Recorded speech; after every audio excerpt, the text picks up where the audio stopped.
Hi, in this video, I will show you how to remove password from Windows 11.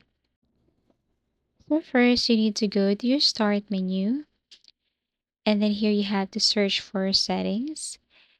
So you have to enter Settings or tap this open right here. Click this one.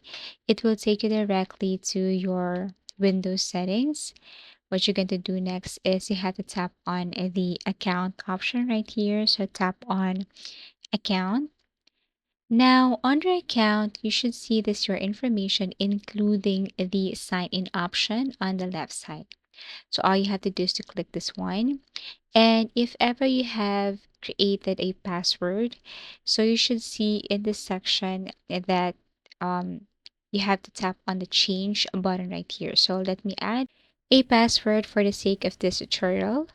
So as you can see, if you want to remove, just tap on the change button right here. Click this one and you have to enter your password. So you have to add your password here and then after that tap on next.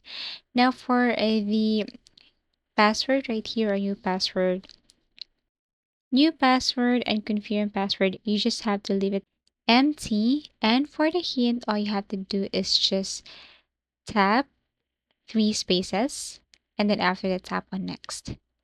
If you go back, as you can see, there is this add option right here and all you have to do is to create a new one. But you don't have to do that because our tutorial is all about how to remove password, so just leave it that way. Now, what are the advantages of removing password from Windows? Faster login, convenient for personal or home use, useful for elderly and children. No need to reset forgotten password, reduces friction in chaos or public setup, and improve accessibility. And basically, that's how easy it is to remove password from Windows. Thank you for watching and see you again in our next video tutorials.